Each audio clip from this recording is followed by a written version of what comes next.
ተስፋ የቆረጡ ተማሪዎችና እነሱን ለመግራት የመጣ አደገኛ መምህር። እሱ የቀድሞ የልዩ ኃይል ወታደር ነው።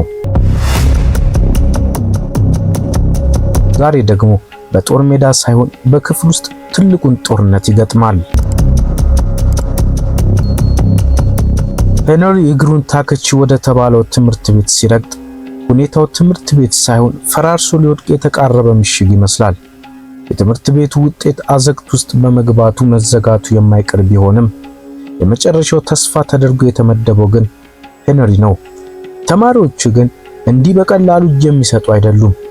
ሄነሪ የተመደበበት ክፍል 6ኛ ቢ በከተማው እጅግ አስቸጋሪና ተስፋ የለሽ ተብለው የተፈረጁ ተማሪዎች መሸሸጊያ ነው። ሄነሪ የክፍሉን በር ሲከፍት የገጠመው ትዕይንት ግን አስደንጋጭ ነበር። ክፍሉ የትምህርት ቤት ሳይሆን የቁም ቅዠት ይመስላል። ግማሹ ተማሪ ወንበር ላይ ተቀምጦ፣ አንዳንዱ ምንም ሳይጨነቅ መምህሩ ፊት ኑድል ይቀቅላል። የተቀሩት ደግሞ በከፍተኛ ድምፅ ሙዚቃ ያዳምጣሉ። ለሄነሪ መምጣት ትኩረት የሚሰጥ አንድም ሰው የለም። ሄነሪ ግን አልተቆጣም፣ አልጮኸምም። ይልቁንም በረጅሙ ተነፈሰና በሰለጠነ የወታደር አይኑ እያንዳንዱን ተማሪ ድክመትና ጥንካሬ አንድ በአንድ ማጥናት ጀመረ።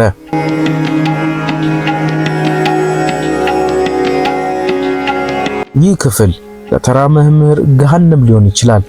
ለሄነሪ ግን ያሸንፈው ያቀደው አዲሱ የጦር ሜዳው ነው። ተማሪዎቹ ሄነሪን ለመበቀል የወሰኑት በሰላም አልነበረም። አዲሱን መምህር ለማሸማቀቅና እንዲለቅ ለማድረግ በሩ ላይ የውሃ ባልዲ አጥምደው ይጠብቁታል። ሄነሪ በሩን ሲከፍት ባልዲው በከፍተኛ ፍጥነት ወደ ራሱ ይወረወራል።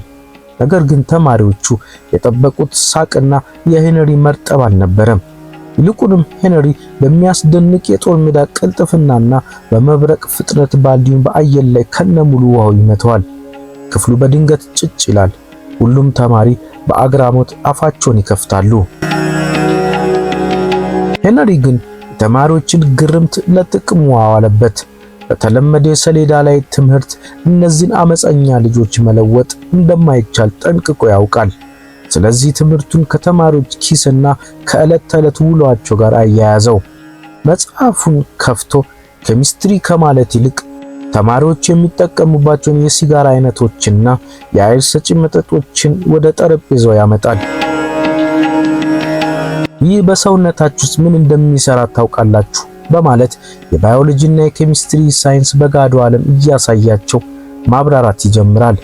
የሲጋራ ጭስ በሳምባ ላይ ያለውን ተጽዕኖና መጠጦች በደም ዝውውር ላይ ያላቸው ሚስጥር ሲነግራቸው ተማሪዎች ለመጀመሪያ ጊዜ ትምህርት ከክፍል ግድግዳ አልፎ ለሕይወታቸው ትርጉም እንዳለው ተረዱ።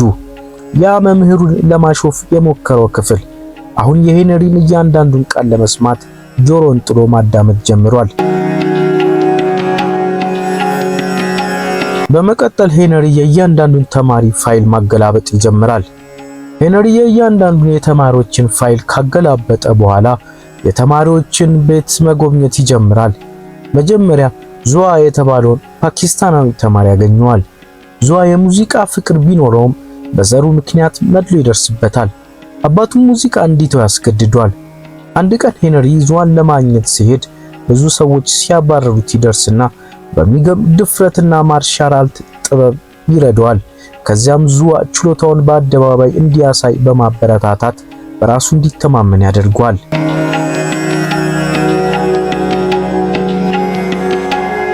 ስለ ግላዲስና አባቷ ቀጥሎ የግላዲስን ፋይል ያገላብጣል። ግላዲስ አባቷ ወንድ ልጅ ስለሚፈልግ እሷን እንደ ልጁ እንደማይንከባከባት ይሰማታል። ትኩረት ለማግኘትም ራሷን እንደ ወንድ ታስመስላለች። ሄነሪ ግላዲስ ለፍጥነት መኪና ወይም ጎካርት ያላትን ፍቅር ይረዳል። በአባቷና በእሷ መካከል ውድድር በማዘጋጀት አባቷ የልጁን ችሎታ እንዲያይና እንዲያከብራት ያደርጋል። መንታዎቹና ሰካራሙ አባት ብሩስ እና ክሪስ መንታ ወንድማማቾች ናቸው። አባታቸው ሁልጊዜ ስለሚጠጣ ቤታቸው ሰላም የለውም። ሄነሪ አባታቸውን በመገሰጽና ኃላፊነቱን እንዲወጣ በማድረግ ቤተሰቡ እንዲረጋጋ ይረዳል።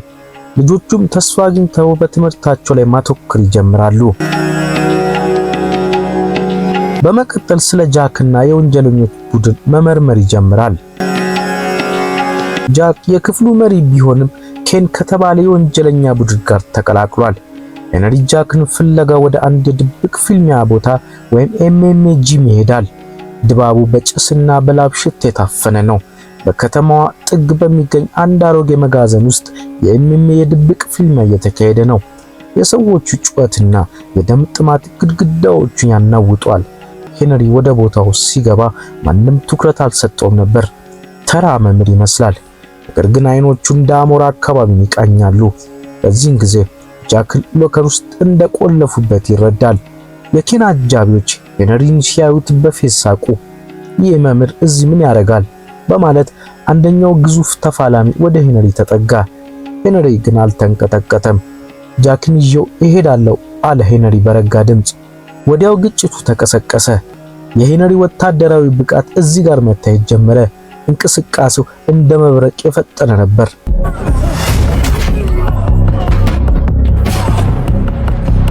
ብዙ ኃይል አይጠቀምም፣ ነገር ግን እያንዳንዱ እርምጃ ነጥብ ያረፈ ነው።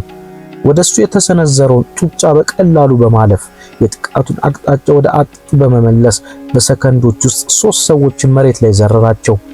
እንቅስቃሴው የሰለጠነ ወታደር እንጂ ተራ መምህር አለመሆኑን ይመሰክራል። ኬን በድንጋጤ ወደ ኋላ ፈገፈገ። ጃክ መጀመሪያ ላይ አመንትቶ ነበር፣ ነገር ግን በሄነሪ አይኖች ውስጥ ያየው ቅንነትና ጥንካሬ ከወንጀለኛው ዓለም ጨለማ ይልቅ ብርሃን ሆኖ ታየው። ከዚያ ቀን በኋላ ጃክ የክፍሉ መሪ ብቻ ሳይሆን ለሌሎች ተማሪዎችም አርአያ ሆነ። ሄነሪ መምህር ብቻ ሳይሆን የተማሪዎችን ሕይወት የሚታደግ ታላቅ ወንድም ጠባቂ መሆኑን ዳግመኛ አረጋገጠ። አሁን ትምህርት ቤቱ መለወጥ ጀምሯል። ተማሪዎቹ እስከ ምሽት ድረስ ተቀምጠው ማጥናት ጀምረዋል። ሄነሪ ተማሪዎችን እንደ ችግር ፈጣሪ ሳይሆን እንደ ሰው በማየቱ የሁሉንም ልብ አሸንፏል። የትምህርት ቢሮ ግን አሁንም ጥርጣሬ ስላለው ተማሪዎቹ ፈተና ካላለፉ ትምህርት ቤት ይዘጋል የሚል ውሳኔ ያስተላልፋል። የመጨረሻውም ፈተና ይቀርባል። ተማሪዎቹ ተጨንቀዋል።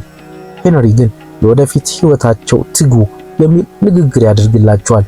ዓለም ሁል ጊዜ ሊያሸንፋችሁ ቢሞክርም ቁልፉ ግን በእጃችሁ ነው ብሎ ያበረታታቸዋል። በፈተናው ቀን ተማሪዎቹ በራስ መተማመን ተሞልተው ወደ አዳራሹ ይገባሉ።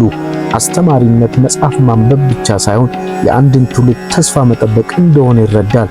ተማሪዎቹ ፈተና መጽሐፍ ሲጀምሩ ሄነሪ ውጤቱ ምንም ይሁን ምን ተማሪዎቹ ትልቁን የሕይወት ውጊያ እንዳሸነፉ አውቆ በደስታ ፈገግ ይላል።